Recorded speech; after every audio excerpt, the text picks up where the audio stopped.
I think our involvement is pretty well known at this stage. It all started when MPLA and Cuban forces, or backed by, rather at this stage, backed by Cuban forces, occupied the site of the Kalawek Dam and prevented the workers from going on with the construction of that dam, which is, by the way, not only in the interests of Ovambo, because that is where Ovambo gets its water from, but it's certainly, and to a greater extent, in the interests of Angola itself. And it was only then that South Africa, to save the lives of the workers involved and to prevent damage to the works itself, that South Africa went over to Kalawek and occupied the dam site. And you will also recall that immediately after it happened, South Africa informed the Portuguese, who were then still legally in charge of Angola. We informed them of the position, and they asked us to stay there until such time as they could take over. Well, they never came. The result is that we are still there.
Now, first of all, I cannot tell you how many South African troops are. It's better and best to put it on Angolan soil at this stage. And even if I knew, naturally, I wouldn't tell you about it. Well, then let's go one step farther. Are these troops still involved in the fighting there? No, at this stage, except to beat off occasional attacks by infiltrators, South Africa is not engaged in any fighting at the moment. The point, though, is, and it has been made by both the leader of the FNLA, Mr. Roberto, and by Dr. Savimbi of UNITA, that they are outgunned as a result of superior and more sophisticated weapons supplied to the MPLA by the Russians, whereas unfortunately the free world shirked its duty, if I may call it that way, and I make no apologies for using the word, shirked its duty to give the FNLA and UNITA a chance to fight these superior weapons by supplying them with weapons. Well, this Angolan episode is being seen in some quarters as a blunder on South Africa's part, that you got involved in it, you had to withdraw without achieving your objectives. Is that the case? When you make this assertion, I take it that what you have in your mind is that we were involved in the civil war in Angola.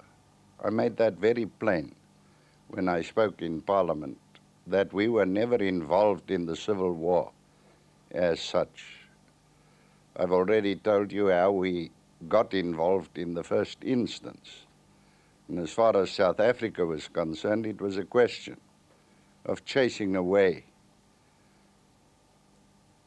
MPLA forces and Cubans, who not only threatened, but in actual fact took certain action on the Kunene River.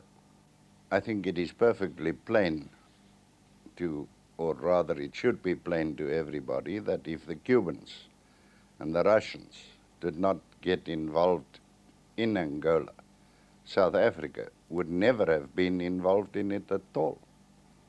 I want to make it perfectly plain that South Africa's involvement was the effect of Russian and Cuban intervention and not the cause of Russian and Cuban intervention.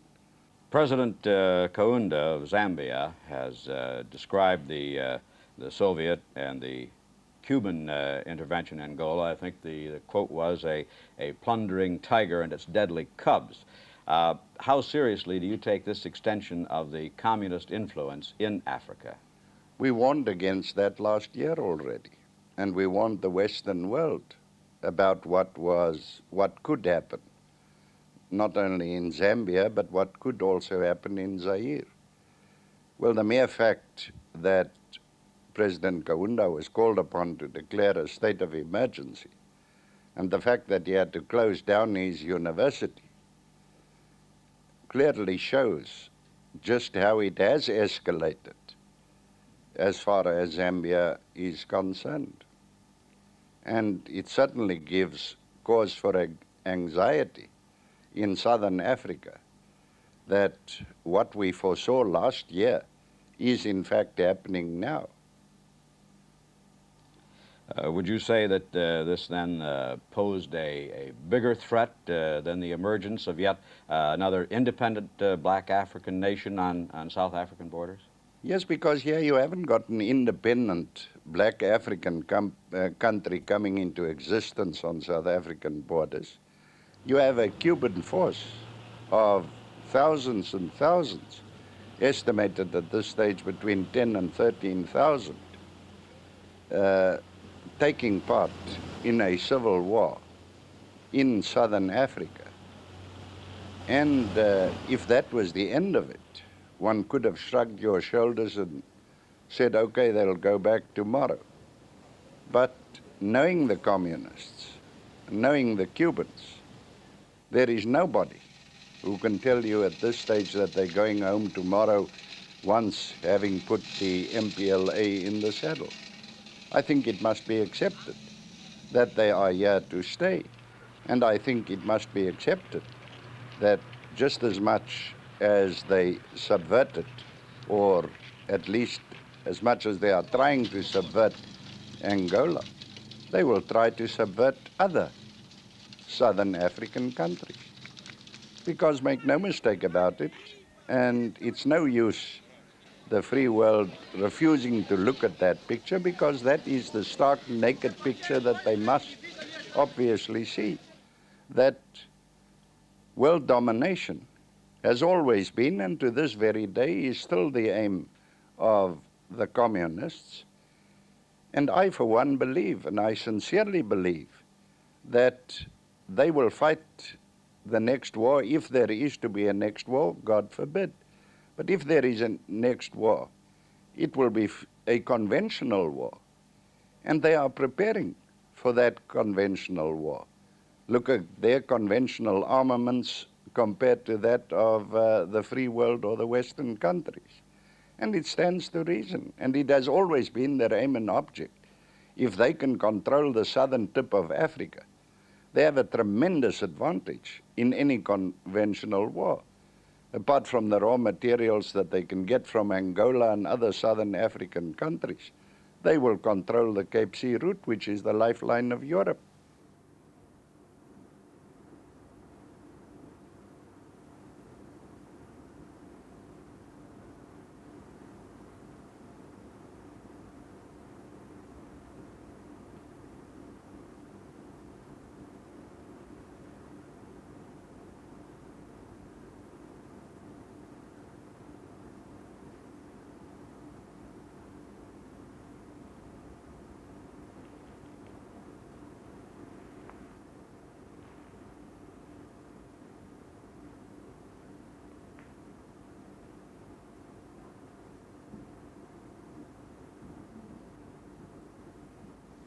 Well, I think it's more or less the position that you have an ill relative and you think he's going to die at some future date. It's always a shock when he does die. I think you can see it in the same light.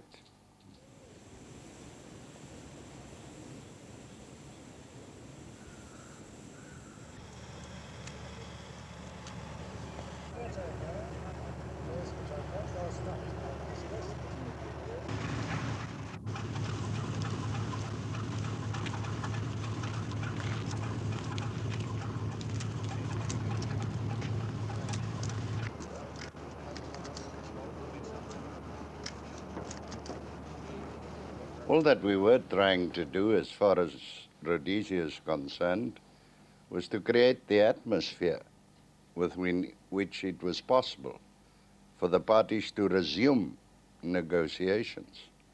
Because you will remember that Mr. Smith negotiated with the ANC under the then leadership of Bishop Musarewa, and that those negotiations broke down in August 1973. And as a result of the breakdown of the negotiations, everything pointed to an escalation of violence and to an escalation of terrorism. And it was then that I spoke in the Senate of my parliament on the 23rd of October, 1973. President Kaunda took up the theme, and between South Africa and Zambia, we created the climate within which it was possible for the Smith government and the ANC to resume their negotiations. I make this point because I want to make it absolutely clear that it is wrong to say that South Africa told Mr. Smith to negotiate with the ANC. The Smith government negotiated with the ANC before South Africa ever came onto the scene. Well, still on the subject of Rhodesia, guerrilla activity up there is continuing, and yet you've withdrawn the police that you sent up there to help. Why have you done that, sir? There again, you must remember that we sent the South African police up to Rhodesia in the first instance to, as I put it, pull our own chestnuts out of the fire, because we sent them up there to stop ANC, South African ANC, and PAC terrorists from crossing through Rhodesia to South Africa. And we found it far better to stop them at the Zambezi than on the Limpopo. And once it was clear, and we always said that we would withdraw the South African police once it was clear that there were no further terrorists crossing the Zambezi on their way to South Africa. Once that was clear, we withdrew the South African police. In your opinion, could Rhodesia ever become another Angola, with the situation arising where the whites would be forced out and the Rhodesian African nationalists would begin fighting among themselves? Well, in this regard, your guess is as good as mine. But all I do want to point out that there is this rift between certain sections of the ANC, and that might very easily escalate the way things have escalated in Angola. I'm not saying that it will be the case, but it certainly has the potential. And one must naturally watch this development very, very closely indeed. Why are you pressing for majority rule in Rhodesia when you're not prepared for it here in South Africa? No, I'm not pressing for majority rule in Rhodesia. I'm not pressing for anything. And I tried to explain that, all that we did was to create the climate for the Rhodesian people, black and white, to resume negotiations where it was left off in August of 1973. But also I must point out that you can't equate the Rhodesian situation with the South African situation. There is a fundamental difference, not only in outlook but in policy. Our policy is to lead our different black nations, and they are not just tribes, as people in the outside world think. They are in fact nations. We are leading them on the road of self-determination and to independence.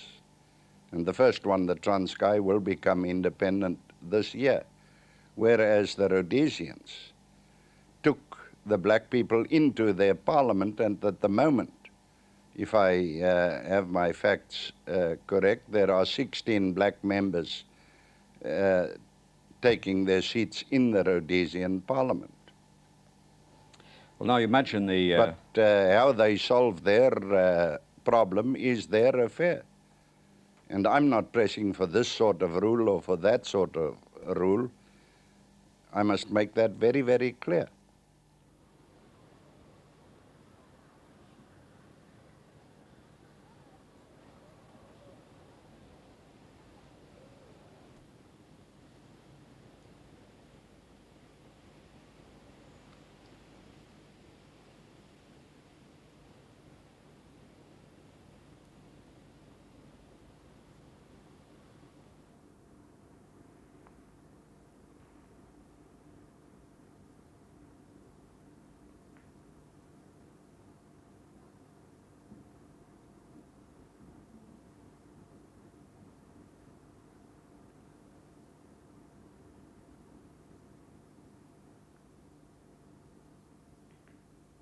Certainly not, but it is amusing that they took this decision more than a year before the Transkei was due to become independent.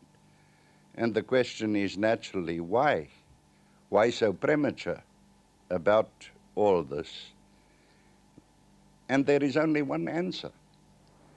If the Transkei becomes independent in October, it will prove South Africa's policy. And they've been telling the world throughout the years that it's not a practical policy, that it isn't feasible, that we are not in earnest about it, that we don't mean it, and all that sort of thing. Now, if the Transkei does become independent in October, it makes nonsense of the arguments that they have used against us throughout the years. And therefore, I can readily understand it, why they will do everything in their power to wreck the coming of independence to the Transkei. It has occurred to me that if the Transkei fought us for independence, they would have been recognized. But because they get it peacefully, they will refuse to recognize them. I sometimes think whether it won't be worthwhile for Kaiser Matanzima just to declare war on South Africa the day before independence, because then his chances for recognition will be very, very much better.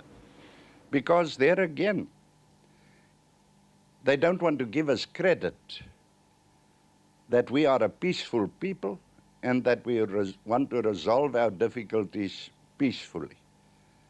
And because they don't want to give us credit for that, they refuse to accept or to acknowledge that the Transkei can become independent peacefully.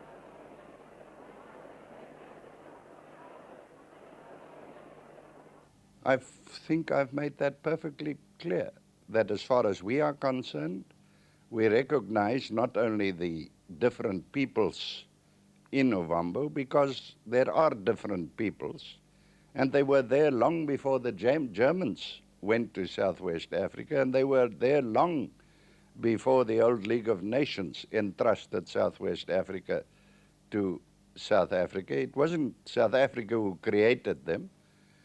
They were there, and they are still there today, and it's no use pretending that there aren't different peoples in Southwest Africa.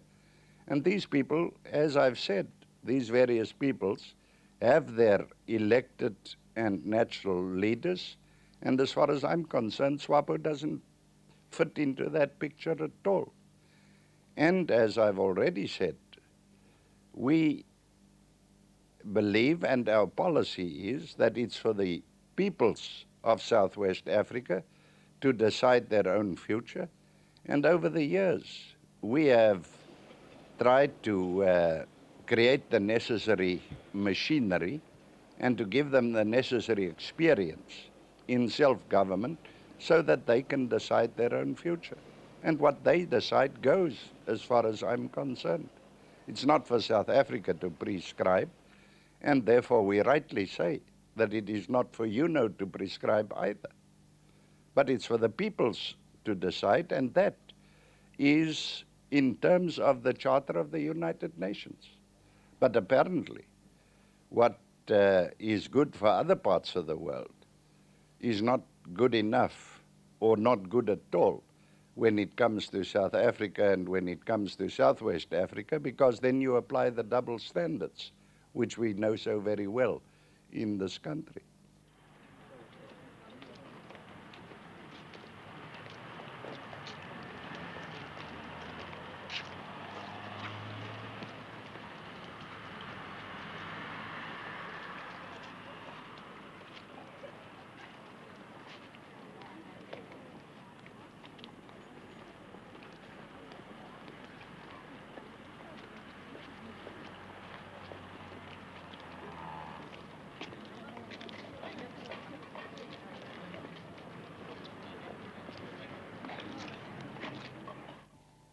I take it is because of the fact that there are those who want us to scrap our policy of separate development.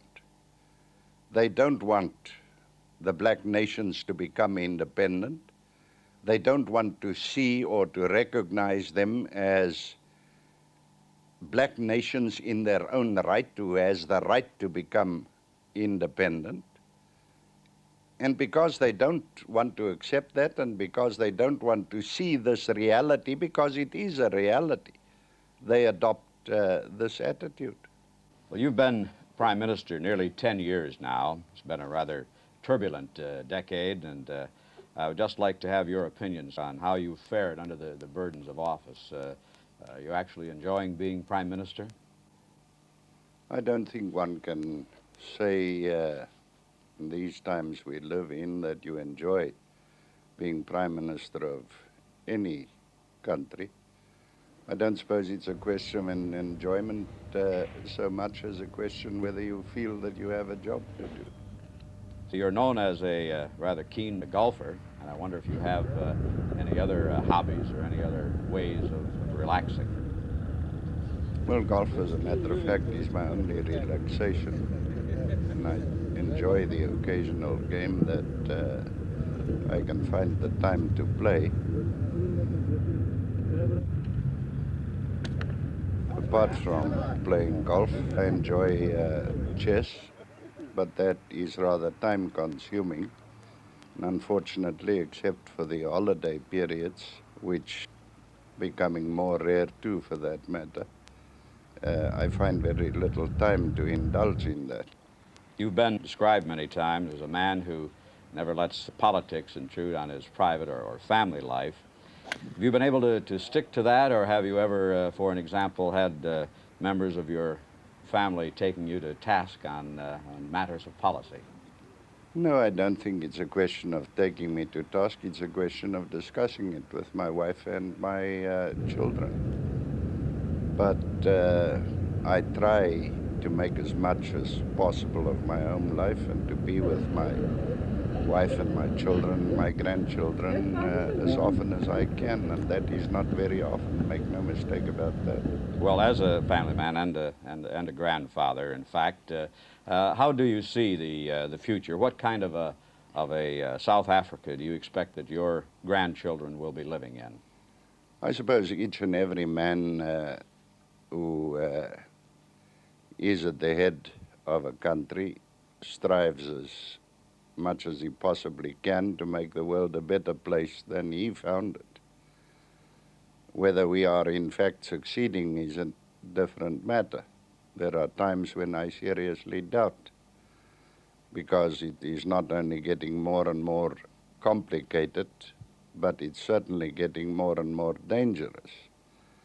And when I look upon the advances in all fields that the communists have made in the last few years, then I won't say that I fear for the future, but then it is certainly time that the free world wakes up to its responsibilities. Well, then one final question, Mr. Prime Minister. Do you feel that the world treats South Africa with any kind of fairness or understanding? I think it can be stated at this stage, and I doubt whether any responsible man will argue it differently. And I think Mr. Moynihan has conceded that when it comes to South Africa, you apply one set of standards, and when it comes to other parts of the world, you apply a different set of standards.